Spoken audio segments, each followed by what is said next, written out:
Hi hello welcome to our channel. ఈరోజు recipe వచ్చేసి కడాయి chicken. ఇది ఎలా తయారు చేయాలో చూసేద్దాం రండి.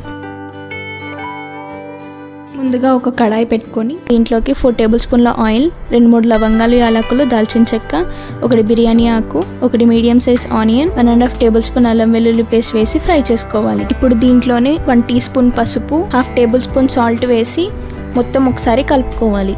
ఇలా కలుపుకున్న తర్వాత 1/2 కేజీ చికెన్ వేసి 2 మినిట్స్ లో ఫ్లేమ్లో కుక్ చేసుకోవాలి.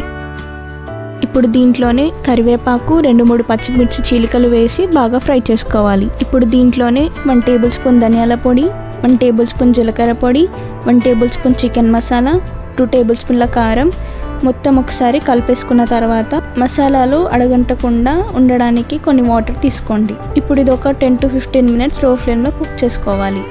లాస్ట్లో గరం మసాలా, 1 కట్ట కొత్తిమీర వేసి స్టవ్ ఆఫ్ చేసుకోండి.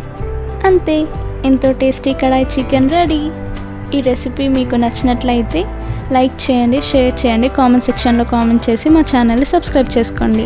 Thanks for watching.